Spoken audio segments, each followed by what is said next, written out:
Giant monsters appear on Earth and start wiping out the entire human population. Can they be stopped? Let's find out, as today on Story Recaps, we will be covering the first 4 episodes of the series Attack on Titan. Over 100 years ago, the Earth faced the arrival of humanoid giants called Titans, who attacked and ate any human on sight. They wreaked havoc everywhere, killing more than 90% of the population on Earth and threatening human extinction. Only a small percentage of people survived after building a tall circular wall around the land. It has since been developed into a 3-walled fort, the outer one named Maria, the middle one Rose, alongside the last and the most protective one named Sina. Not just that, but the outer wall, Maria, consists of 4 forward processions in 4 directions. The protagonist, Eren Jaeger, lives in the southern procession named Shiganshina. Even though it has been a long time since the last Titan attack, the fear of the giant humanoids remains prevalent in people's hearts. Once in a while, a special force goes outside the wall to fight the giants using a piece of special maneuvering equipment. However, every time they return, they come with the news of deaths. Not of the Titans, but of their comrades. One afternoon, Eren and his foster sister, Mikasa, are in the field right next to the wall. Eren jerks up from his sleep because of a horrible nightmare. He and Mikasa have been best friends for as long as they can remember. She asks him to return home before noticing that Eren has been crying in his sleep. Somewhere else in the town, a religious man is shouting at the people, telling them to worship the wall that protects them. Meanwhile, Eren and Mikasa are on their way home after collecting twigs from the forest. Suddenly, they are stopped by a soldier named Hans. A long time ago, Eren's father, Grisha, who was a doctor, saved Hans' family from a plague. Ever since then, he feels indebted to the Jaeger family. He asks Eren what he was crying about, but the kid changes the conversation, asking him if he is drunk. Hans' job is to always be on high alert to protect the city, which is why Eren is mad that he is drinking on the job. For some reason, the kid is paranoid about the Titan attack. The soldiers assure him that the Titans can only scratch the wall from outside, but Eren isn't satisfied by the answer. He wants to go beyond the wall and explore the entire world, and is furious that the villagers are okay with being imprisoned their whole life. He has always wanted to join the Survey Corps because such soldiers are the only people who get to go outside. Suddenly, they hear a loud bell ringing, indicating the return of the survey soldiers from the other side. The village gets ready to welcome them, but as usual, they have returned after failing and sacrificing several of their teammates' lives. An old woman comes forward looking for her son and is handed a decapitated arm, which is the only piece left of him. She breaks down into cries and asks the lead soldier if her son's death helped mankind even in the slightest way. To everyone's surprise, the soldier replies that his death went in vain, like the deaths of hundreds of other soldiers who were devoured by Titans. The leader has seen enough disturbing things to know that he shouldn't give false hope to anyone. Mikasa asks Eren if he still wants to join the Survey Corps, but gets no reply. At home, Eren's father Grisha is packing his bags to go to the inner wall for a medical examination. Upon finding out that he wants to join the Survey Corps next year, his mother panics and refuses to let him do so. Grisha asks Eren the reason he wants to go outside the wall, and Eren claims that he wants to explore the world. Before leaving, Grisha gives him a key and promises to tell him a secret when he returns. Later that day, Eren's mother begs Mikasa to take care of him because he has no sense of self-protection. Mikasa agrees and promises to always be by his side. The two then find their third friend, Armin, being bullied by a group of men. They try to attack Eren as well, but run away after seeing a scary Mikasa. One thing about Armin is that he is extremely self-conscious and doesn't like receiving help from even his friends. The three continue chatting when suddenly a loud explosion from the other side of the wall startles them. To their horror, a massive hand grabs the top of the wall and shakes it violently.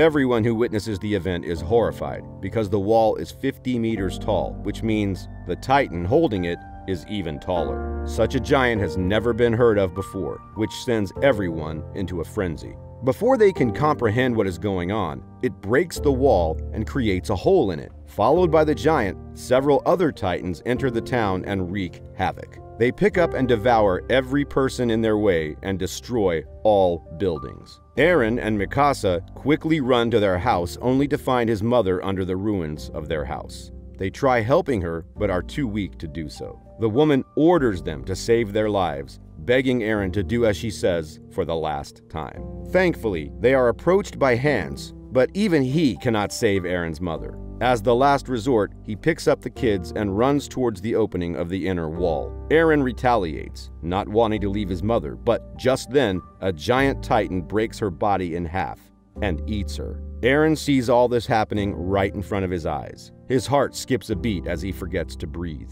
Hans stops a while later when they reach the wall. People are boarding a ship that will lead them inside Wall Maria. Armin is already aboard the ship with his grandfather and is worried about his friends. Eren and Mikasa somehow manage to board it, but hundreds of people are left outside. The Maria gate is about to close when a different-looking titan attacks. The soldiers hit him with cannons, but it does the giant no harm at all. They give up on fighting and quickly board the ship. It sails into the second territory, while simultaneously, the Titans manage to enter the first wall. Eren is regretful that he was arguing with his mother, even in the last moment of her life. In the innermost district, higher officials are discussing what they must do next. As of now, the outer district is completely destroyed, and no rescue mission can be carried out. Hence, they draw all of humanity's domain into Wall Rose and seal it off. A camp is established for the survivors, where they are fed a loaf of bread for a day's worth of meals. Eren falls asleep and dreams of his father injecting him with a drug. He is also told about a key that he must keep safe.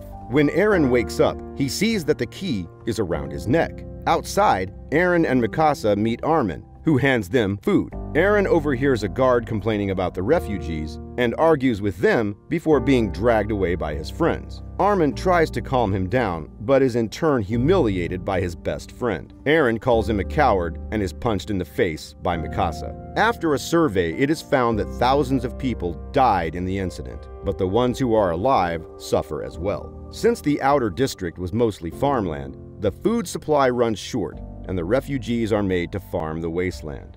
Eventually, even that doesn't work, and the government has to do something immediately to prevent starvation. They start sending people on survey missions, supposedly to fight and get the outer wall back. However, in reality, the officials already knew the people wouldn't survive. They did it only to reduce the population. And it worked perfectly. The scene cuts to a year later, on the day selection for the training corps starts. Several young people have volunteered to join. The commander is Keith, a strict teacher who values discipline above all. He makes the newbies introduce themselves and tells them that they are mere bait to the Titans, and they will never amount to anything in life. He does so to every batch of trainees because it makes them understand what they should expect in the training. Keith deliberately refrains from saying anything to Eren and the other people who have faced the Titans before. This, because he knows they do not need the lecture to understand the danger they are going to be in. Most of the soldiers have joined the training to be promoted to the military police brigade.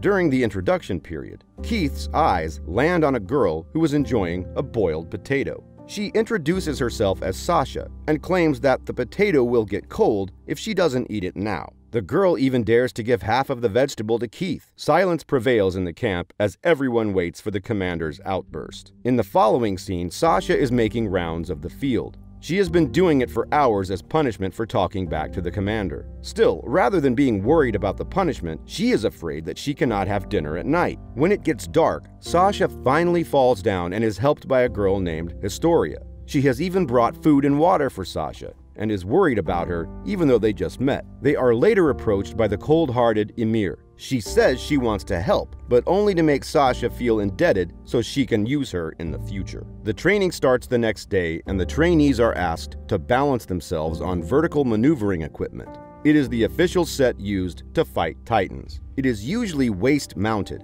and has grappling hooks that enable mobility in 3 dimensions. Everyone manages to balance easily except Eren, who almost breaks his neck. After the training, he continues practicing but hurts his head instead. At dinner, people make fun of him for boasting about how he will end the entire Titan population when he cannot even complete a simple task.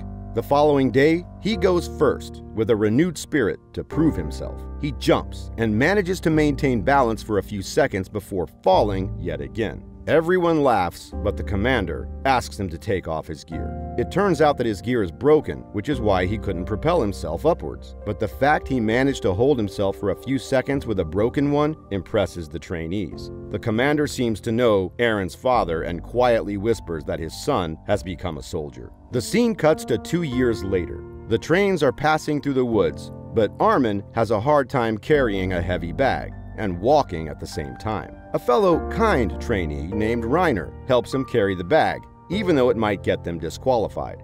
The commander notices this, but keeps quiet, because sympathy for a friend is also a virtue a soldier must possess. Still, Armin refuses to make him carry twice the weight just so he can walk faster. When they reach their destination, they are made to attack a dummy Titan. As they perform, the commander makes notes about their strengths and weaknesses. Later, they are asked to practice hand-to-hand combat, which Eren thinks is unnecessary because they cannot fight the Titans by hand. However, Reiner explains that their enemies can be anyone, and a soldier must always be ready. He makes a girl named Annie fight Eren, and she beats him in an instant. When Reiner goes against her, she wins yet again, even though he is twice the size. It turns out that she learned to fight from her father and knows many techniques. At dinner, Eren gets into an argument with Jean, one of his fellow trainees. Jean wants to become a soldier in the innermost district, which Eren thinks is cowardly. When the fight gets physical, Eren protects himself using the trick he learned from Annie.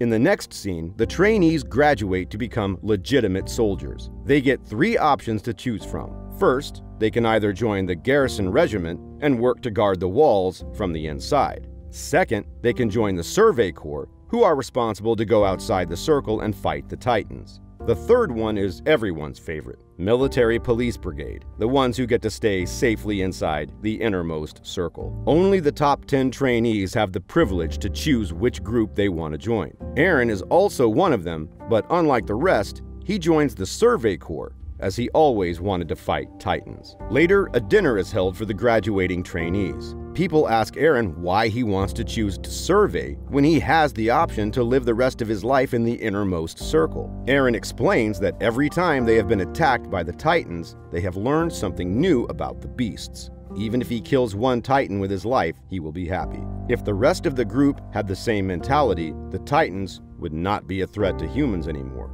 His words touch their hearts, and the next day, more people volunteered to join the Survey Corps. The group then climbs on top of the wall, where they have been assigned a post. Everything seems normal until a loud lightning strikes, and the 60 meters colossal Titan appears on the other side. The team goes silent for a few seconds before the Titan releases steam from its body. The force sends the team off the wall, but they save themselves using the vertical maneuvering equipment. Eren notices the broken gate down below and freezes in shock. The episode ends as he tells his team to get ready for a war.